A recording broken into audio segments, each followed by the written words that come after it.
Hi friends, welcome to my channel Shravani Tirulas. ఈరోజు అయితే మా మమ్మీ నాటుకోడి పులుసు చేస్తుంది. చాలా బాగుంటుంది, మీరు కూడా చేయండి. ఇప్పుడు మనం వెళ్ళిపోతున్నాం. Hi friends, welcome to my channel Shravani Tiru vlogs. అందరు ఎలా ఉన్నారు? నేను బాగున్నాను, మీరందరూ బాగుండాలని కోరుకుంటున్నాను. ఈరోజు నేను నాటుకోడి కర్రీ చేద్దాం అనుకుంటున్నాను. దానికి కావాల్సిన పదార్థాలు: ఉల్లిపాయలు 2 తీసుకున్నాను, పెద్ద సైజువి, 4 పచ్చిమిర్చి, అల్లం వెల్లుల్లి పేస్ట్ నేను ఇప్పుడే దంచుకొని పెట్టుకున్నాను. ఇట్లయితే టేస్ట్ బాగుంటుంది కర్రీకి. అలానే కాజు, కొబ్బరి, పెరుగు వేసి పేస్ట్ చేసుకున్నాను. కారం, పసుపు, ఉప్పు, ధనియా పొడి, ఆయిల్, గరం మసాలా, ఇవి మన స్పైసెస్, మసాలా దినుసులు. వీటిని మనం పోపులో వేసుకుంటా. అండ్ నాటుకోడి మంచిగా కొట్టించి తీసుకొని వచ్చాము. ఇప్పుడు దీంట్లో మనము ఫస్ట్ నేను నాటుకోడిని కలిపి పెట్టుకుంటాను. కారం,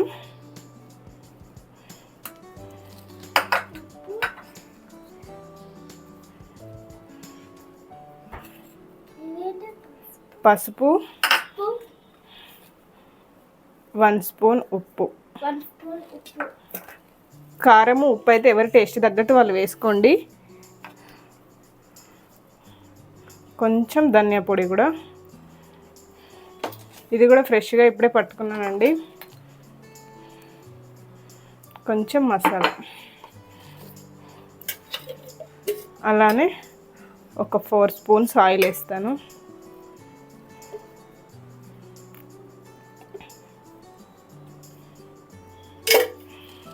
వేసుకొని మొత్తం మంచిగా కలుపుకొని పక్కన పెట్టుకోండి. కొంచెం అల్లం వెల్లుల్లి పేస్ట్ కూడా వేసుకోండి.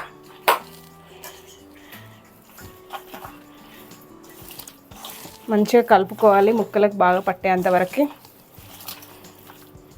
ఓకేనండి, అన్నీ కలిపి పెట్టుకున్నాను. స్టవ్ ఆన్ చేసుకొని ఒక మంచి గిన్నె తీసుకొని పెట్టుకున్నాను. దాంట్లో మళ్ళీ ఒక 4 స్పూన్స్ ఆయిల్ వేసుకుందాం.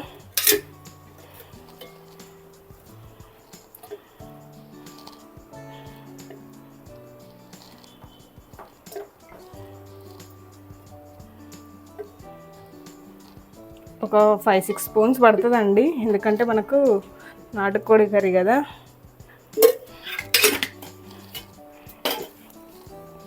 అలానే ఈ మసాలా దినుసులు ఉన్నాయి కదా, లవంగం, యాలకులు, చెక్క, నల్ల ఇలాచి, బగారాకు అన్నీ వేసుకున్నానండి. సాజీరా నేను ఎప్పుడైనా పోపులో ఇలానే వేసుకుంటానండి, నాన్ వెజ్ కర్రీస్ చేసినప్పుడు.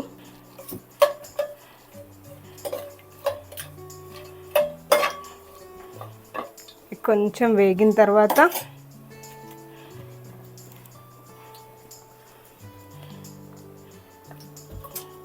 4 పచ్చిమిర్చి తీసుకున్నా కదండి, వీటిని ఇలా మధ్యలో చీల్చుకొని పెట్టుకున్నాను. అవి వేసుకుందాం. తర్వాత ఒక 2 పెద్ద సైజ్ ఆనియన్ని చిన్నగా కట్ చేసి పెట్టుకున్నాను. చిన్నగా కట్ చేసుకోవడం వల్ల మనకు మంచి గ్రేవీ వస్తుంది కర్రీకి, టేస్ట్ కూడా బాగుంటుందండి. అలాగే మెంతి ఆకును కట్ చేసి పెట్టుకున్నానండి, అది కూడా వేసుకుందాం. 1 స్పూన్ సాల్ట్ వేస్తున్నానండి. ఈ ఆనియన్స్ మగ్గేంత వరకు ఒక 1.5 స్పూన్ వేసాను. కలుపుకున్న తర్వాత మూత పెట్టి కాసేపు మగ్గనిద్దామండి. ఉల్లిపాయలు మగ్గావో లేదో చూసుకుందామండి. ఓకే, ఉల్లిగడ్డలు ఫ్రై అయిపోయినాయి. కొంచెం ఒక 2 మినిట్స్ అలా కలుపుకుందాం, మనకు ఒక మంచి కలర్ వస్తే. ఉల్లిగడ్డలు ఉడికి ఇలా మనకు ఆయిల్ పైకి తేలుతుందండి. ఓకే, ఉల్లిగడ్డలు ఉడికిపోయినాయి. కొంచెం అల్లం వెల్లుల్లి పేస్ట్ వేసుకుందాం. అలానే కొంచెం 1/2 స్పూన్ పసుపు వేసుకున్నా అండి. అలాగే ఒక చిన్న స్పూన్తోనే అల్లం వెల్లుల్లి పేస్ట్ వేసుకున్నాను. వాటిని కూడా మంచిగా పచ్చివాసన పోయేంత వరకు మంచిగా కలుపుకుందాం.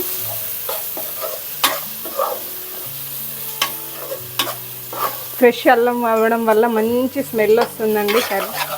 అల్లం వెల్లుల్లి పేస్ట్ వేగిపోయింది. మనం ముందుగా కలిపి పెట్టుకున్నాం కదండి, ఈ చికెన్ని ఇందులో వేసేసుకుందాం.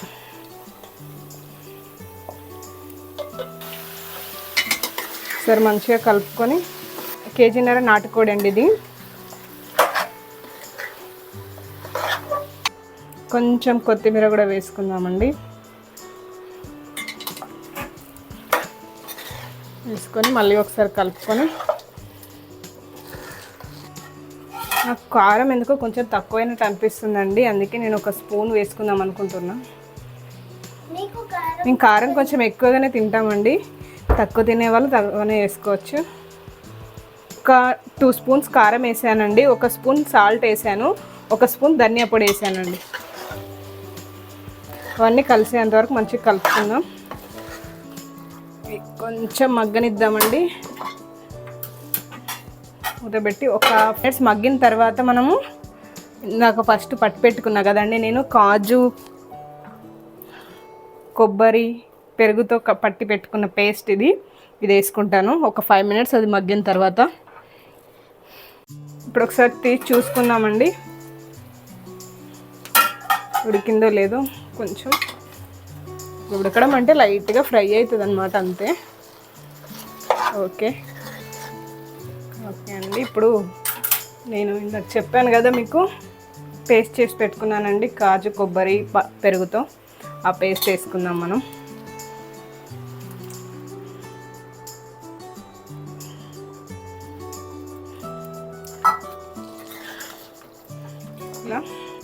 ఇలా ఒక 10 minutes మనం మగ్గనిద్దాం. తర్వాత మనకు కావాల్సిన వాటర్ వేసుకొని ఉడికించుకుందాం. ఇప్పుడు తీసి చూసుకుందామండి. ఓకే, ఇదిగోండి ఇందులో వాటర్ వచ్చింది, కొంచెం వాటర్ వచ్చింది, కానీ దీంతో పాటు మనకు కర్రీ అనేది ఉడకదు కాబట్టి కొంచెం వాటర్ యాడ్ చేసుకుందాం మనం. నాటుకోడి కదండి, కొంచెం ఉడకడానికి టైం పడుతుంది కాబట్టి.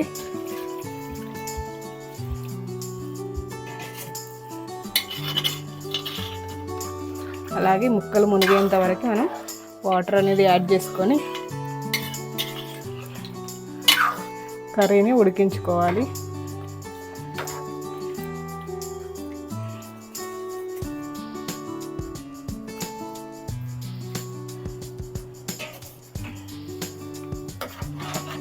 ఓకే అండి, సరిపోతుంది.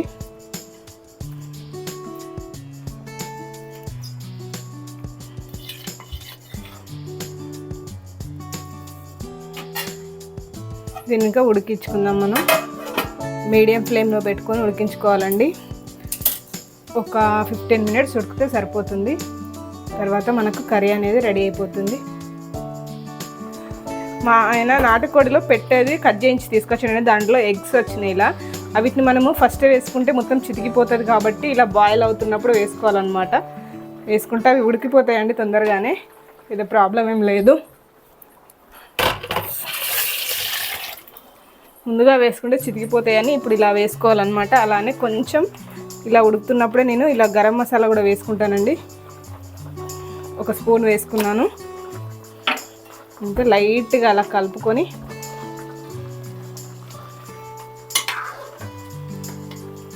ఎక్కువగా కలపొద్దు కూడా అండి, అవి మొత్తం కర్రీ అంతా స్ప్రెడ్ అయిపోద్ది.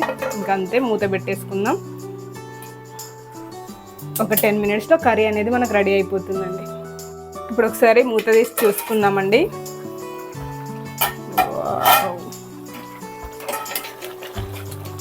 ఓకే, ఉడికిపోయినట్టే ఆల్మోస్ట్. మనకి పీస్ ఉడికిందో లేదో ఒకసారి చూసుకుందామండి.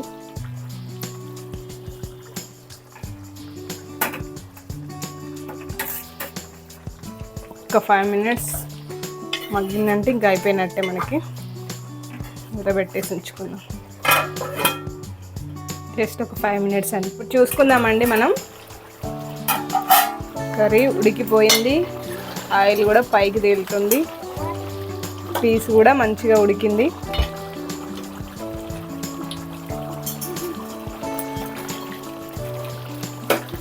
ఫైనల్గా మనం కొత్తిమీర వేసుకుంటే సరిపోతుంది.